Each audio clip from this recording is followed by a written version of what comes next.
Baliapal block ସମ୍ମିଳନୀ କକ୍ଷରେ ଜିଲ୍ଲାପାଳଙ୍କ ଯୁଗ୍ମ ଅଭିଯୋଗ ଶୁଣାଣି ଶିବିର ଅନୁଷ୍ଠିତ ହୋଇଯାଇଛି। ଜିଲ୍ଲାପାଳଙ୍କୁ ସାକ୍ଷାତ କରି ନିଜର ସମସ୍ୟା କଥା ଜଣାଇବା ପାଇଁ ଜନସାଧାରଣ ଆଜି ଅଭିଯୋଗ ଶିବିରକୁ ଆସିଥିଲେ। ତେବେ ବ୍ଲକ କାର୍ଯ୍ୟାଳୟରୁ ମିଳିଥିବା ସୂଚନାରୁ ଜଣାପଡ଼ିଛି, ଆଜି ଜିଲ୍ଲାପାଳଙ୍କ ଅଭିଯୋଗ ଶୁଣାଣିକୁ ବିଭିନ୍ନ ସମସ୍ୟା ନେଇ 129ଟି ଅଭିଯୋଗ ଆସିଥିଲା। ଆଜି ଆସିଥିବା ଅଭିଯୋଗ ମଧ୍ୟରେ ବାଲିଆପାଳ ସ୍ୱାଭିମାନ ମଞ୍ଚ ପକ୍ଷରୁ ଦକ୍ଷିଣ ବାଲିଆପାଳର ଲାଇଫ୍ ଲାଇନ୍ କୁହାଯାଉଥିବା ବାଲିଆପାଳ ଚୌମୁଖ ମୁଖ୍ୟ ରାସ୍ତା ଯଥାଶୀଘ୍ର ମରାମତି ପାଇଁ ମଞ୍ଚର ଆବାହକ ସତ୍ୟକା ମହାନ୍ତି ଜିଲ୍ଲାପାଳଙ୍କ ନିକଟରେ ଦୃଢ଼ ଦାବି ଉପସ୍ଥାପନା କରିଥିଲେ। ଜିଲ୍ଲାପାଳ ମାର୍ଚ୍ଚ 15 ତାରିଖ ଭିତରେ କାର୍ଯ୍ୟ ଶେଷ କରିବାକୁ R&B ବିଭାଗକୁ ନିର୍ଦ୍ଦେଶ ଦେଇଛନ୍ତି।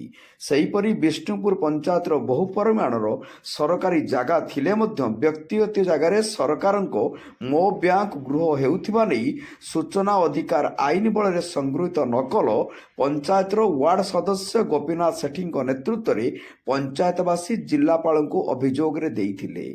ଜିଲ୍ଲାପାଳ ଅତିରିକ୍ତ ତହସିଲଦାରଙ୍କୁ ତଦନ୍ତ କରି ଯଥାଶୀଘ୍ର କାର୍ଯ୍ୟାନୁଷ୍ଠାନ ନେବାକୁ ନିର୍ଦ୍ଦେଶ ଦେଇଥିଲେ।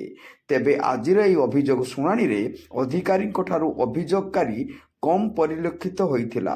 ଆଜିର ଏହି ଅଭିଯୋଗ ଶୁଣାଣି ଶିବିରରେ ଜିଲ୍ଲାପାଳ ଦତ୍ତାତ୍ରେୟ ଭାଉସାବ ସିନ୍ଧେଙ୍କ ସମେତ ଅତିରିକ୍ତ SP ପ୍ରଦୀପ କୁମାର ଦଳାଇ, ଅତିରିକ୍ତ ଜିଲ୍ଲାପାଳ ଶୁଭଶ୍ରୀ ରଥ, ଜିଲ୍ଲା ପ୍ରକଳ୍ପ ନିର୍ଦ୍ଦେଶକ ବିଶ୍ୱରଞ୍ଜନ ନାୟକ, CDMO ଡକ୍ଟର ଦୁଲାଲ ସେନ ଜଗଦେବ, BDO ବିନୋଦ ଚନ୍ଦ୍ର ପଣ୍ଡା, ଅତିରିକ୍ତ ତହସିଲଦାର ସୁବ୍ରତ କୁମାର ପାତ୍ରଙ୍କ ସମସ୍ତ ବିଭାଗର ଅଧିକାରୀ ଉପସ୍ଥିତ ଥିଲେ। ତେବେ ବ୍ଲକ ପ୍ରଶାସନ ପକ୍ଷରୁ ଜନସାଧାରଣଙ୍କୁ ଜନଶୁଣାଣି ପାଇଁ ବ୍ୟାପକ ପ୍ରଚାର ପ୍ରସାର କରାନଯିବା ଯୋଗୁଁ କମ୍ ସଂଖ୍ୟକ ଅଭିଯୋଗ ଆସିଥିବା ଜନସାଧାରଣ ଅଭିଯୋଗ କରିଛନ୍ତି। ବାଲିଆପାଳରୁ ଜ୍ୟୋତିରାଦିତ୍ୟ ପାତ୍ରଙ୍କ ରିପୋର୍ଟ, ଜନତା ଏକ୍ସପ୍ରେସ।